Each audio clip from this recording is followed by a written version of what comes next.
Assalamualaikum warahmatullahi wabarakatuh. Izin memperkenalkan diri, nama saya Oksi Berlianti Lameo dengan NIM 333623040. Akan mempresentasikan review materi dari mata kuliah pemindahan tanah mekanis dan alat berat. Yang pertama ada alat berat pekerjaan pondasi. Prinsip kerja tiang pancang yaitu besarnya tenaga pukulan yang diberikan kepada pangkal tiang pancang dengan besaran energi ditentukan dengan rumus tersebut. Jenis alat pemancang tiang yang pertama ada drop hammer, yaitu sebuah palu berat yang diletakkan pada ketinggian tertentu di atas tiang. Palu tersebut kemudian dilepaskan dan jatuh mengenai tiang. Pada kepala tiang dipasang topi untuk menghindari tiang rusak akibat tumbukan hammer. Cap ini biasanya terbuat dari kayu.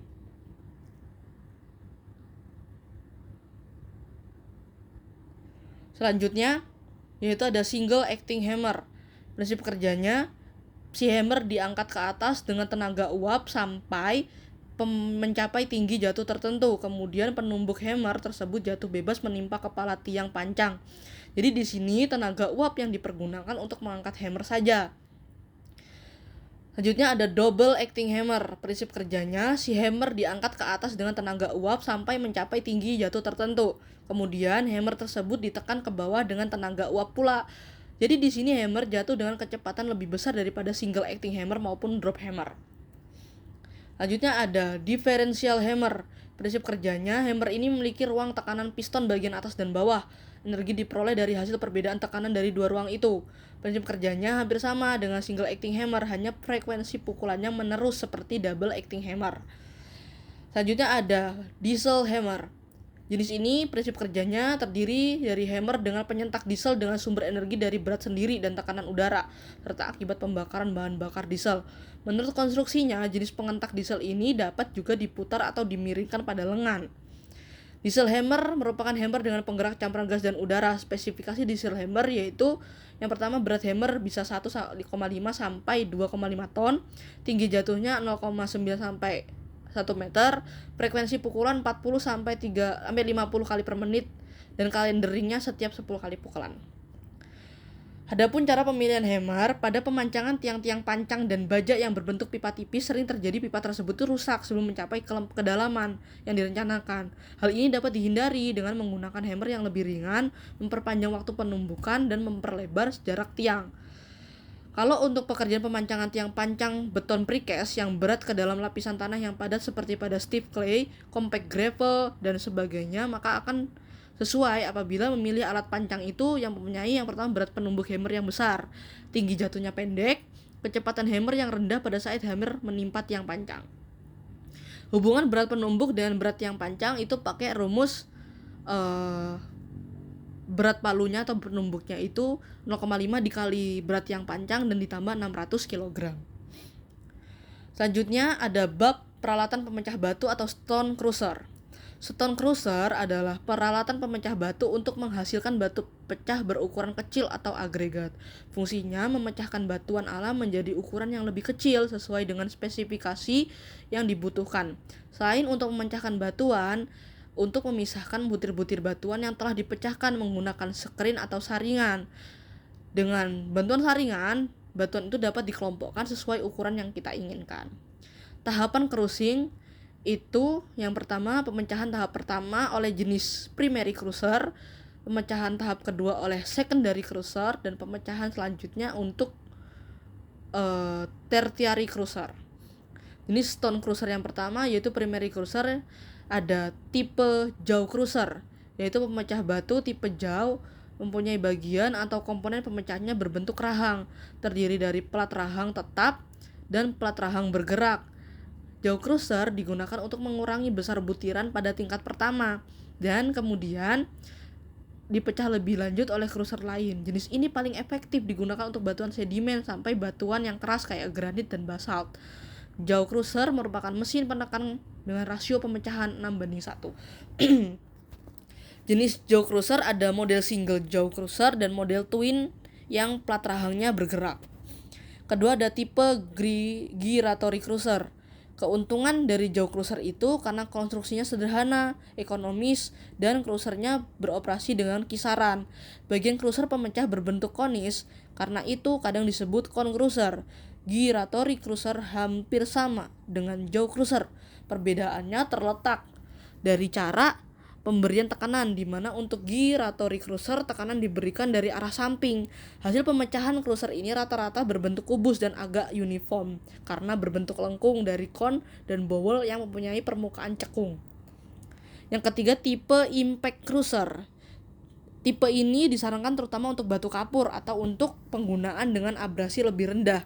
Impact cruiser ada dua jenis, yaitu impact breaker dan hammer mill. Kedua jenis ini pada prinsipnya sama, perbedaannya terletak pada jumlah rotor dan ukurannya. Impact breaker mempunyai 1 atau 2 buah rotor dan ukurannya lebih besar daripada hammer mill. Impact breaker menghasilkan produk yang bentuknya seperti kubus, meskipun semula merupakan batu lempengan, seperti meningkatkan kualitas agregat dan mempertinggi kapasitas plant. Selanjutnya ada secondary cruiser. Tipe cruiser ini yaitu tipenya ada cone cruiser. Selain sebagai cruiser sekunder, cone cruiser juga dapat digunakan untuk pasir dan kerikil serta material yang memiliki butir asal 20-25 cm, di mana tidak memerlukan lagi cruiser primer. Ada tipe hammer mill cruiser, yaitu untuk batu kapur berkualitas tinggi dengan kadar abrasit kurang dari 5%, menghasilkan jumlah besar material halus. Yaitu tentunya ada tipe roll cruiser, diperlukan untuk menghasilkan produk dengan ukuran tertentu. Cruiser jenis tekanan ini menghasilkan variasi pemecahan yang lebih besar dibanding jenis cruiser lainnya. Kapasitas roll cruiser tergantung dari jenis batuan, ukuran cruiser primer, ukuran batuan yang diinginkan, dan lebar roda dan kecepatan roda berputar. Selanjutnya ada tertiary cruiser, yaitu antara lain ada roll cruiser, rod mill, ball mill. Tapi pada praktek lapangan sebenarnya cruising itu dilakukan hanya sampai pada tahap kedua, yaitu secondary cruiser ya. Nah, tipe cruiser ini itu biasanya menggunakan tipe jaw to jaw, di mana jaw pertama pakai sebagai primary cruiser, jaw kedua sebagai secondary cruiser.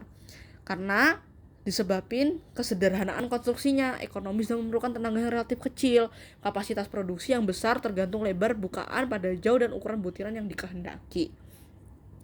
Bagian-bagian stone cruiser ada hopper, ada vibrating feeder, ada jaw cruiser, ada conveyor, impact cruiser, cone cruiser, vibrating screen, gyratory cruiser, roll cruiser, hammer mill cruiser, dan sand washing mesin. Bab selanjutnya yaitu ada alat berat pekerjaan beton. Pekerjaan dalam pembuatan beton meliputi pengukuran berat setiap komponen beton, pencampuran bahan beton, pemindahan campuran beton, penempatan, konsolidasi, pengeringan.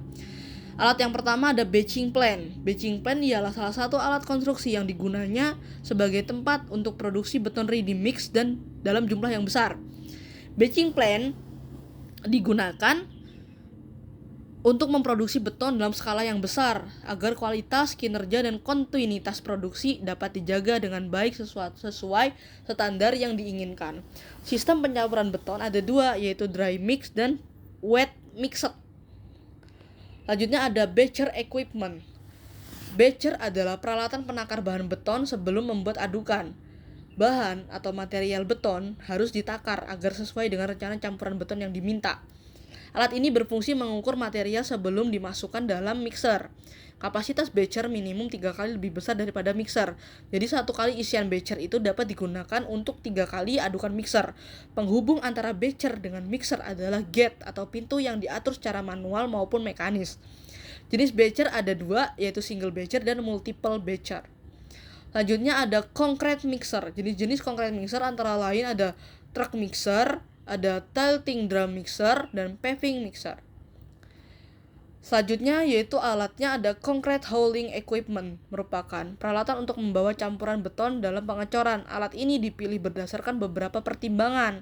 Yang pertama, jarak antara concrete mixer ke lokasi proyek, ada volume beton yang dipergunakan, metode yang dipakai pada pencampuran beton dan cara pengecorannya.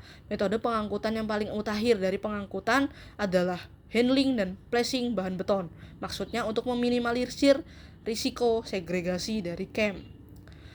Ada concrete pump. yaitu jenis truk atau alat angkut material jadi yang memiliki kelengkapan berupa lengan atau boom dan pompa untuk memberi tekanan atau dorongan agar campuran material beton bisa sampai pada tempat yang sulit dijangkau. Jika tempat yang akan dicor lebih panjang atau lebih tinggi dari jangkauan dengan concrete pump, bisa dilakukan dengan cara membuat sambungan dari pipa yang disatukan dengan sistem vertikal atau horizontal maupun miring. Selanjutnya ada concrete bucket, yaitu tempat pengangkutan beton dari truk mixer konkret sampai ke tempat pengecoran. Setelah dilakukan pengetesan selam dan telah memenuhi persyaratan yang ditetapkan, maka beton dari truk mixer konkret dituangkan ke dalam concrete bucket. Kemudian pengangkutan dilakukan dengan bantuan tower crane. Proses pekerjaannya dilakukan oleh seorang operator yang tugas utamanya yaitu membuka dan menutup atau mengunci sehingga bahan untuk membuat cor beton tidak bisa tumpah ketika dibawa ke lokasi pengecoran. Selanjutnya ada alat pekerjaan perkerasan jalan, yaitu yang pertama alat berat pekerjaan aspal itu ada aspal missing plan, aspal distributor, dan aspal finisher. Aspal missing plan yaitu seperangkat peralatan mekanik dan elektronik di mana agregat dipanaskan, dikeringkan dan dicampur dengan aspal untuk menghasilkan campuran beraspal panas yang memenuhi persyaratan tertentu atau yang biasanya disebut hot mix atau laston. Aspal missing plan dapat terletak di lokasi yang permanen atau berpindah dari satu tempat ke tempat yang lain. Jenis aspal missing plan yang pertama ada jenis takaran, yaitu komposisi bahan dalam campuran beraspal ditentukan berdasarkan berat masing-masing bahan. Yang kedua ada jenis drum pencampur, di mana komposisi bahan dalam campuran ditentukan berdasarkan berat masing-masing bahan yang diubah ke dalam suatu volume atau dalam aliran berat persatuan waktu. Yang ketiga ada aspal jenis menerus. Selanjutnya komponen aspal missing plan ada cold aggregate, ada drying drum, hot aggregate, elevator, vibrating screen, weighing system, mixer, dust filter system, filler supply system, aspal supply system, pneumatic system, dan automatic control system. Aspal distributor yaitu alat berat yang berfungsi untuk mendistribusikan aspal sampai dengan terhampar pada lokasi pemasangan di jalan yang sedang dilakukan perkerasan. Aspal distributor digunakan untuk penyemprotan aspal untuk lapisan prim coat dan top coat. Prim coat merupakan lapis tipis aspal cair dan diletakkan pada permukaan lapis pondasi bawah dan lapis pondasi atas yang belum beraspal, serta lapis tanah dasar yang telah selesai dikerjakan.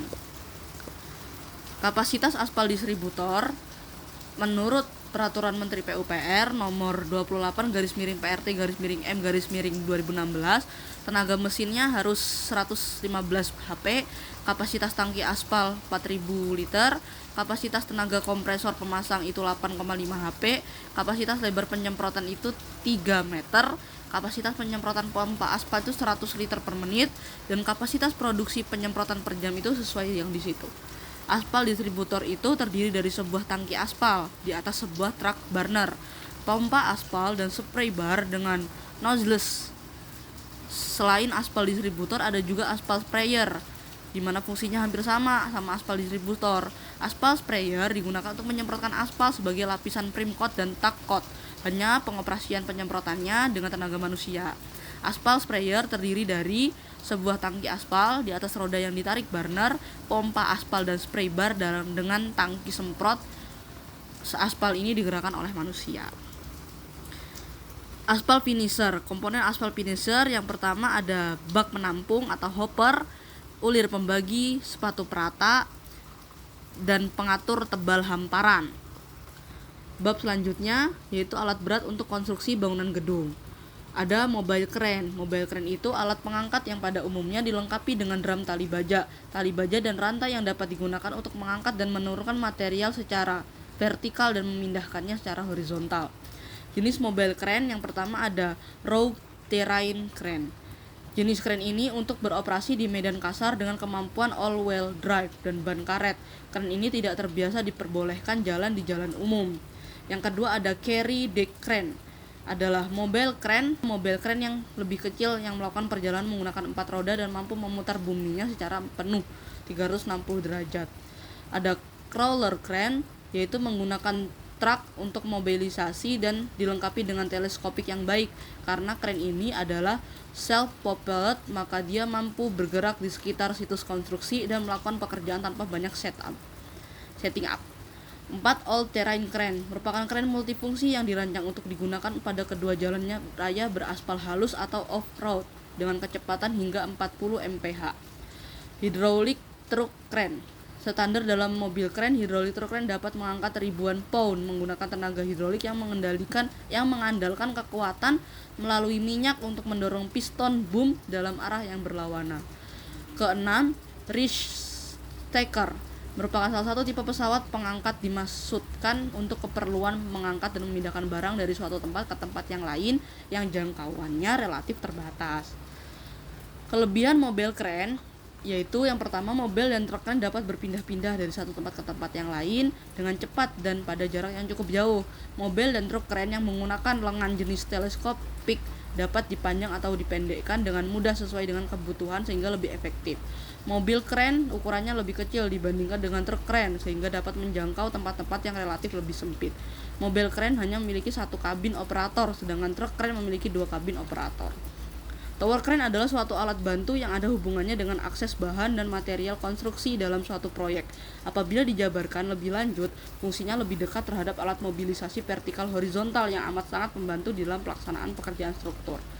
Bagian-bagian tower crane yang pertama ada jib atau boom merupakan bagian dari tower crane yang panjang dan bisa berputar secara horizontal sebesar 360 derajat atau sering disebut lengan tower crane yang berfungsi untuk mengangkat material atau alat bantu pada proyek dengan bantuan kabel baja atau sling.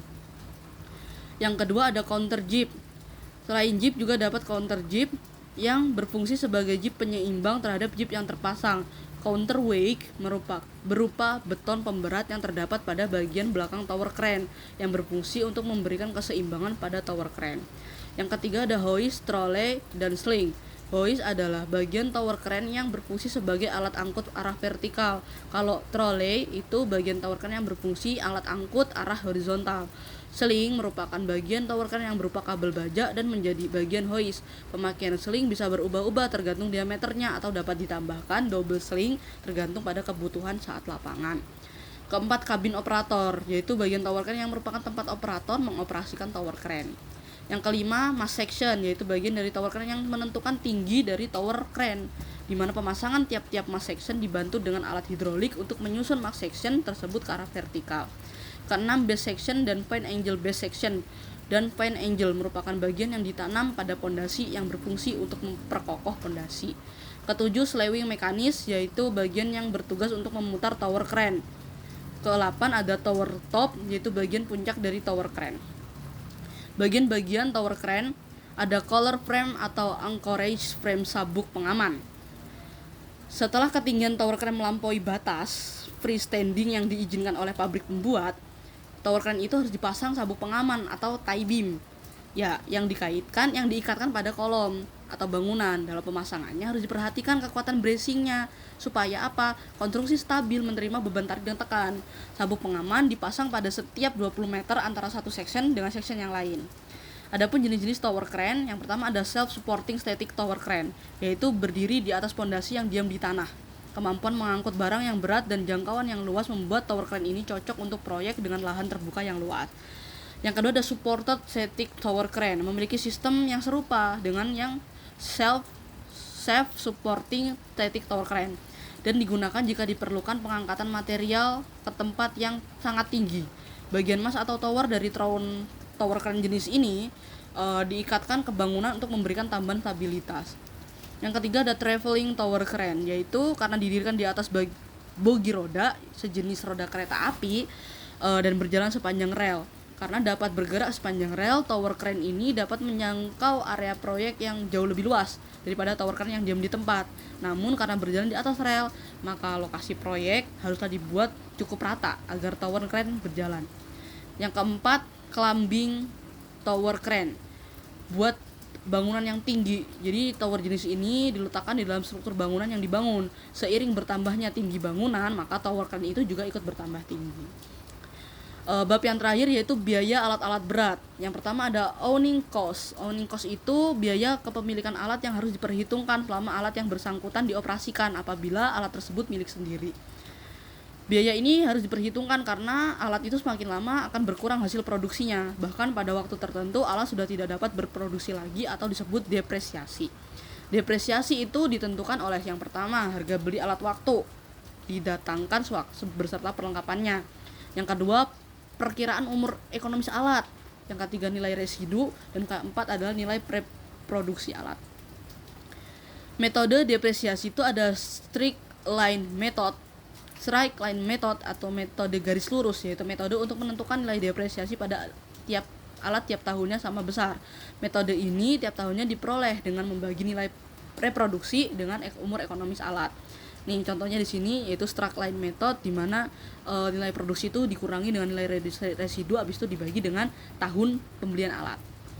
Yang kedua ada reducing charge method, itu ada dua, ada declining balance method dan sum of the years digit method. Reducing charge method itu metode menentukan jumlah depresiasi yang menurun atau berkurang jumlahnya setiap tahun. Semakin tua alat maka akan semakin menurun produksinya. Declining balance method yaitu metode untuk menentukan jumlah depresiasi dari tahun ke tahun sebesar persentase tertentu dari nilai buku alat pada tahun yang bersangkutan. Besarnya persentase dihitung berdasar harga beli, nilai residu, dan umur ekonomis alat. Ada sum of the years digit method, yaitu metode untuk menentukan besarnya depresiasi tiap tahun berdasarkan pada jumlah angka-angka tahun dari umur ekonomis alat yang bersangkutan sebagai koefisien pembagi dan berdasar pada sisa umur ekonomis dari alat. Operating cost adalah biaya operasi alat yang dikeluarkan selama alat digunakan, meliputi ada bahan bakar, minyak pelumas, ada biaya ban, tergantung ya, ada biaya perbaikan dan pemeliharaan. Ya pasti ada dong kalau misalnya untuk menjaga kondisi alat agar dapat bekerja dengan normal gitu.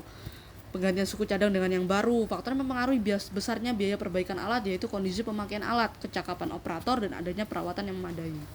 Ada penggantian suku cadang khusus. Suku yang khusus itu dimaksudnya adalah bajak, ujung mata pisau pada bulldozer, dan alat-alat khusus yang kerusakannya itu lebih cepat dibanding suku cadang yang lain. Waktu kerusakannya tidak tertentu. Terakhir ada gaji operator. Untuk menentukan gaji operator atau upah operator, faktor yang mempengaruhi itu adalah kecakapan dan pengalaman operator, kemampuan pemilik alat, serta kondisi sosial negara yang bersangkutan. Oke, itu saja yang bisa dapat saya sampaikan dengan review materi pemindahan tanah mekanis dan alat berat ini. Kurang lebihnya saya mohon maaf, dan kepada Allah saya mohon ampun. Wabillahi taufik wal hidayah. Wassalamualaikum warahmatullahi wabarakatuh.